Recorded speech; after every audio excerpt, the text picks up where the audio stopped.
Bismillahirrahmanirrahim. Assalamualaikum warahmatullahi wabarakatuh. Alhamdulillahi rabbil alamin. Wassalatu wassalamu ala asrafil anbiya'i wal mursalin wa ala alihi wa ashabihi ajmain, amma ba'd. Saudara-saudaraku, insya Allah kita semua akan sampai kepada bulan suci Ramadan, bulan yang senantiasa kita tunggu-tunggu, bulan yang di sana penuh barokah, bulan yang di sana terdapat ampunan Allah Subhanahu wa taala, bulan yang di sana ketika kita beribadah Allah Subhanahu wa taala akan melipat gandakan pahalanya. Kita tahu sekalian firman Allah Subhanahu wa taala di dalam Al-Qur'an surat Al-Baqarah ayat 183. A'udzu billahi minasy syaithanir rajim. Bismillahirrahmanirrahim.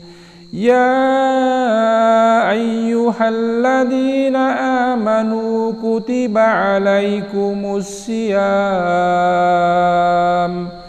Kutiba alaikumus siyamu kama kutiba alal ladzina min qablikum la'allakum tattaqun. Saudara-saudaraku sekalian, hati siapa yang tidak bergetar mendengarkan ayat ini, ayat yang senantiasa dibaca oleh setiap ustadz dikala datangnya bulan Ramadan. Qadarullah, Ramadan tahun ini kita bersamaan dengan pandemi COVID-19. Pemerintah kita, Majelis Ulama Indonesia, bahkan ormas-ormas Islam semuanya sudah menyerukan bentuk-bentuk ibadah yang harus kita lakukan selama bulan Ramadan pada saat pandemi ini terjadi. Pemerintah mengatakan perhatikan social distancing, perhatikan physical distancing, dan kita semua diharapkan untuk beribadah di rumah masing-masing. Saudara-saudaraku sekalian, biarlah masjid ini untuk sementara kita kosongkan. Biarlah muadzin yang berada di masjid ini, beliau mengumandangkan adzan, beliau ucapkan shollu fi buyutikum. Kita semua tahu, paham, shollu fi buyutikum, kita sholat di rumah masing-masing. Kita orang-orang muslim, kita kaum mukmin, kaum mukminah paham. Maka dengan Ramadan yang akan datang ini, marilah kita ambil hikmah. Marilah kita belajar untuk berpikir, kita meresapi apa yang terjadi dengan ini. Allah Subhanahu wa taala turunkan virus yang namanya corona. Allah jadikan COVID-19 ini sebagai bahan kajian kita. Hari-hari ke depan, kita yang biasanya melakukan kegiatan buka bersama di masjid, kita tidak lagi bisa melakukan kegiatan buka bersama di masjid. Hati kita kadang-kadang ingin berontak, tapi saudara-saudaraku sekalian, mari kita berpikir apa hikmah di balik ini semua. Mungkin ketika kita tahun-tahun yang lalu, ketika buka bersama, apa yang kita hidangkan, apa yang kita makan, semuanya serba ada. Bahkan ada yang mengeluh, snack yang kita siapkan mungkin kurang enak rasanya. Tapi justru yang terjadi, kita tidak pernah berpikir, adakah hari itu yang tidak makan? Adakah tetangga kita yang saat itu masih dalam kelaparan? Dan hari ini saudara-saudara kita, para pedagang kecil, sopir angkot, kusir dokar, dan sebagainya, bahkan banyak buruh-buruh yang mungkin sudah menganggur karena di PHK. Mereka membutuhkan uluran tangan kita. Mungkin hari-hari ini kita bisa melakukan memberi makan kepada orang miskin, kita santuni mereka, kumpulkan donasi. Itu sebagai bentuk daripada kita bersyukur kepada Allah bahwa kita masih bisa makan dan kita masih bisa menyenangkan orang lain. Saudara-saudaraku sekalian, hari-hari yang lalu, Ramadan tahun yang lalu, kita masih bisa sholat tarawih bersama di masjid ini. Tahun ini sepertinya kita tidak bisa berjamaah sholat tarawih di masjid. Ini semua pasti ada hikmahnya. Kita disuruh untuk sholat dengan keluarga inti kita berjamaah di rumah masing-masing. Mungkin hal ini tidak pernah kita lakukan dengan anak istri kita. Mungkin bapak-bapak tidak pernah menjadi imam di dalam sholat untuk anaknya, untuk istrinya. Inilah kesempatan.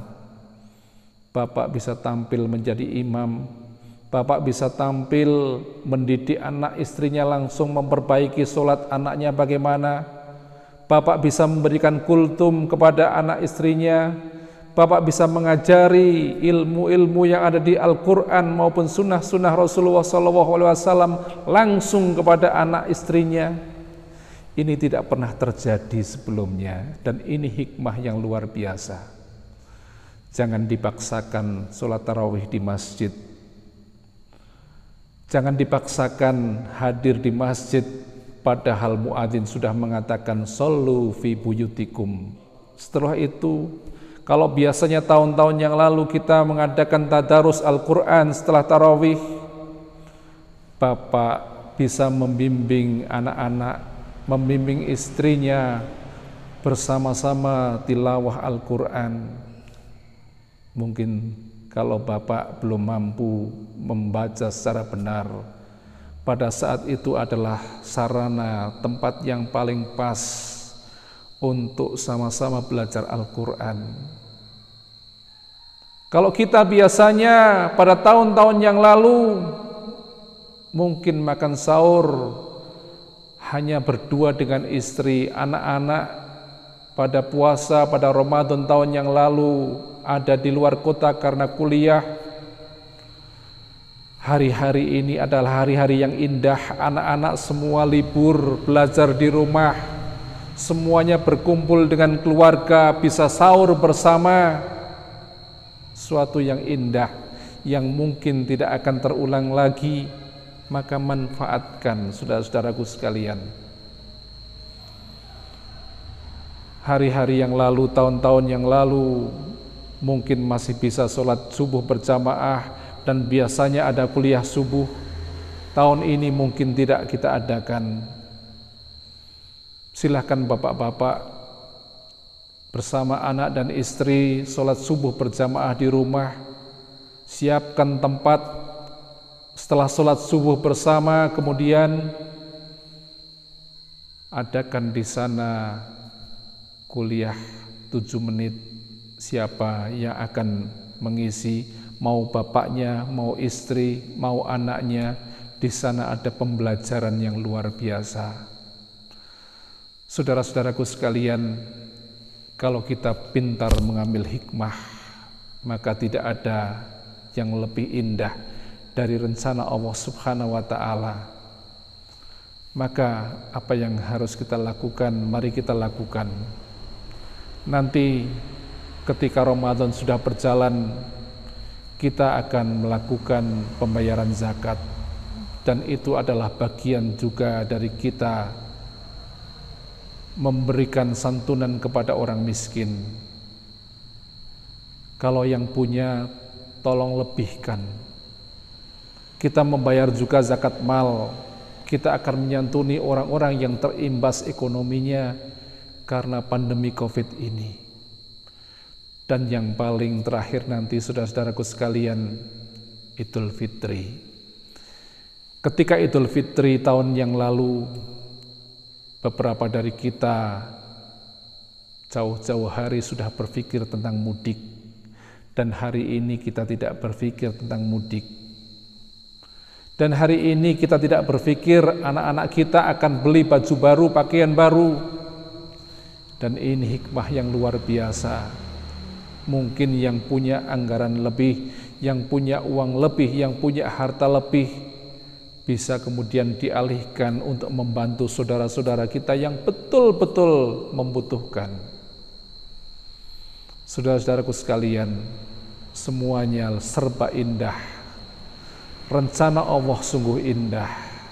Kita harus bersyukur kepada Allah Subhanahu wa taala. Ramadan tinggal beberapa hari lagi. Kita yang memilih apakah kita akan menjadi ahli-ahli Ramadan ataukah kita akan terhempas dari Ramadan. Kita yang memilih apakah kita keluar dari Ramadan menjadi orang-orang yang takwa, orang-orang yang mendapatkan ampunan, ataukah orang-orang yang hanya mendapatkan lapar dan dahaga saja. Kita yang menentukan. Mari siapkan, jangan sampai kita menjadi orang yang rugi. Siapkan diri kita. Marhaban ya Ramadan. Selamat menunaikan ibadah puasa Ramadan. Wassalamualaikum warahmatullahi wabarakatuh.